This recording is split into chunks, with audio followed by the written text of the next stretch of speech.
Good morning, myself Dr. Ravina Kalyan, Faculty of Physiotherapy Department. Welcome to our YouTube channel RPIIT Academics. If you like the content of this channel, please do not forget to subscribe and share the content. So in this presentation, we'll talk about the topic cardiovascular system.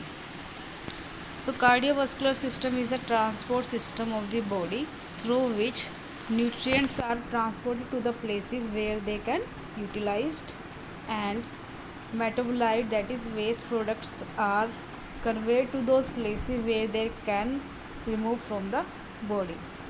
And the conveying medium is a liquid connective tissue, that is blood, which flow in the tubercle channels called as blood vessels.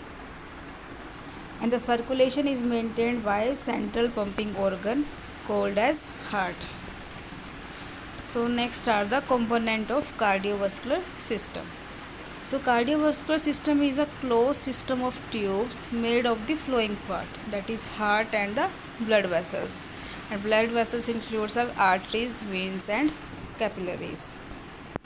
So it is the figure of the heart, and the heart is consist of 4 chambers, in which 2 is atrium, that is left and right, and 2 is ventricle, that is left and right. So first is the heart. Heart is a 4-chamber muscular organ. It pumps the blood to various parts of the body. And each half of the heart has a receiving chamber, which is known as atrium, and a pumping chamber called the ventricle. Next are the arteries. These are distributing channels which carry blood away from the heart. They branch like tree on their way to different parts of the body. Large arteries are rich in elastic tissue, but as branching processes, smooth muscle fiber increase in their wall. Next is minor branch, which are just visible to naked eye, are called arterioles.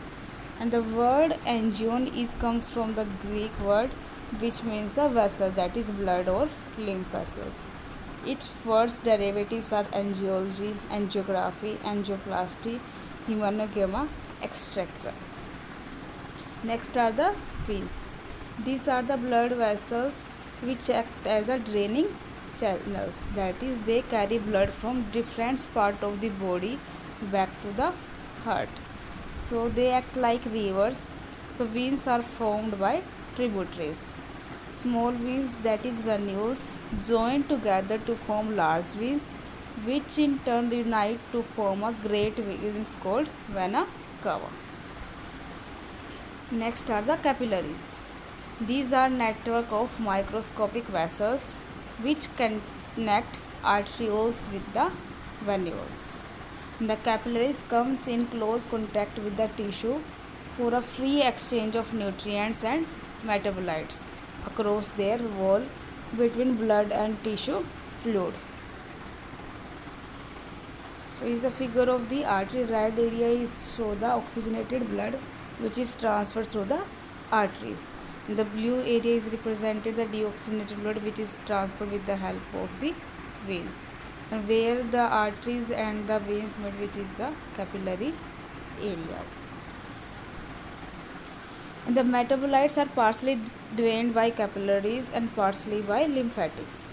In certain organs, capillaries are replaced by sinusoids, for example in liver and spleen. So functionally, blood vessels can be classified into 3 groups. First is distributing vessels, which mainly include arteries. Second is resistance vessels, which includes arterioles and pre-capillary sphincters. And the third is exchange vessels, which mainly include capillaries, sinusoids and post-capillary venules. Next is reservoir or capistance vessels, which mostly include large venules and veins. And fifth is shunt, including various type of anastomosis. Thank you.